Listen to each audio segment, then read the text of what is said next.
Hello, welcome to Love Meeshp. If you're new here, don't forget to subscribe and hit the bell. Today we'll be talking about unpacking shame, and specifically the phrase, you shame, you starve.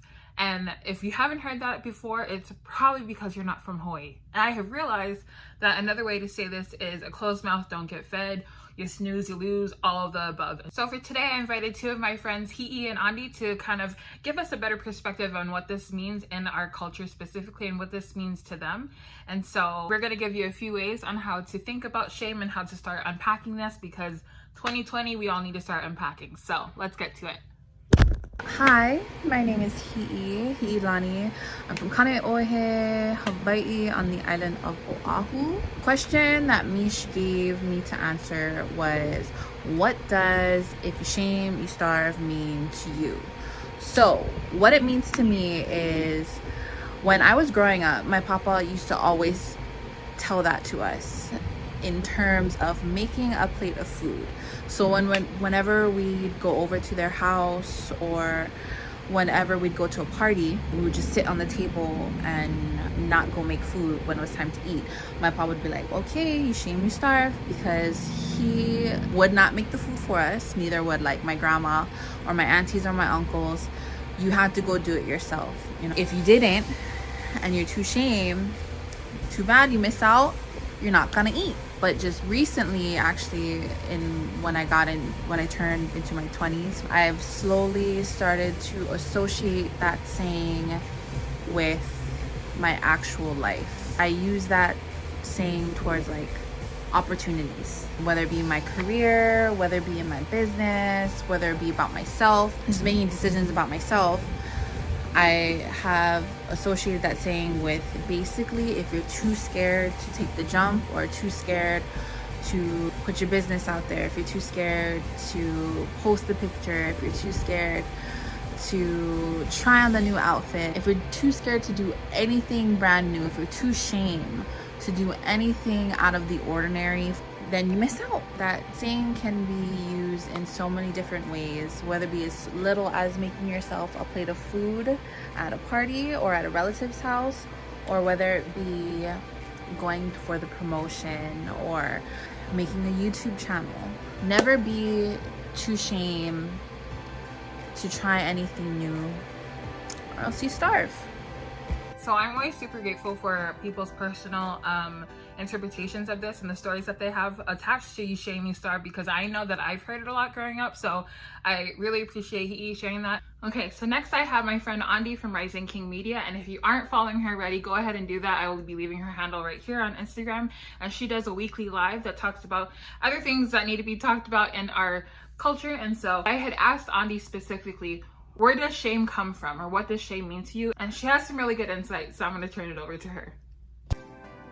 Hi! So speaking of shame, I think that shame comes from a lot of places. One of the places that I feel like it is rooted in our culture as Pacific Islanders is in our humor.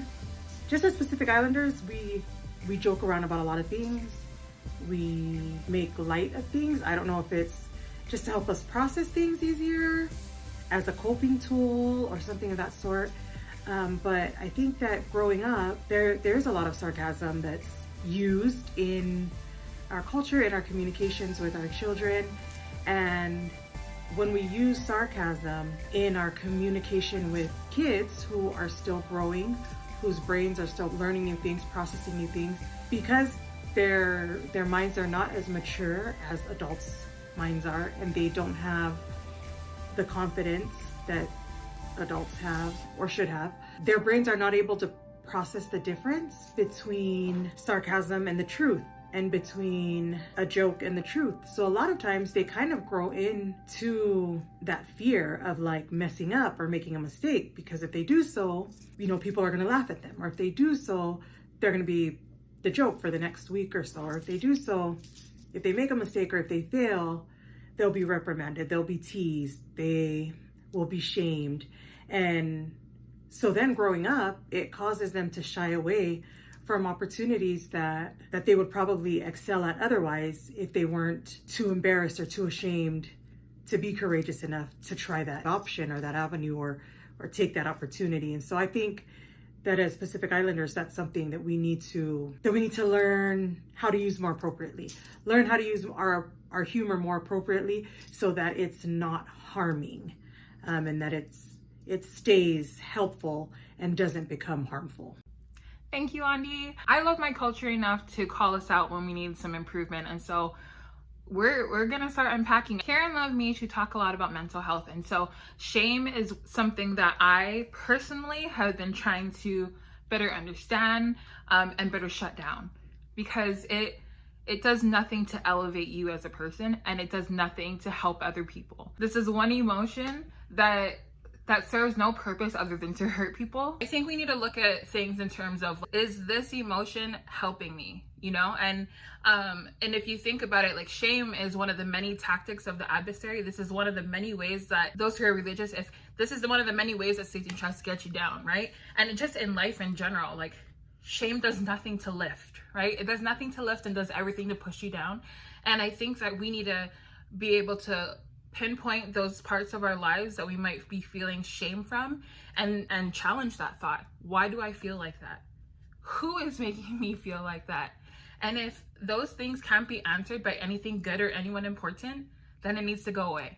So I don't want to be too cliche about this, but you honestly miss 100% of the shots that you don't take in life. So you shame, you starve, right? That can be applicable, one, to food, but it also can be applicable to just your life, your dreams, your goals. If you're shame, you're gonna starve. If you don't go after the things that you want, you will never have it because you never tried.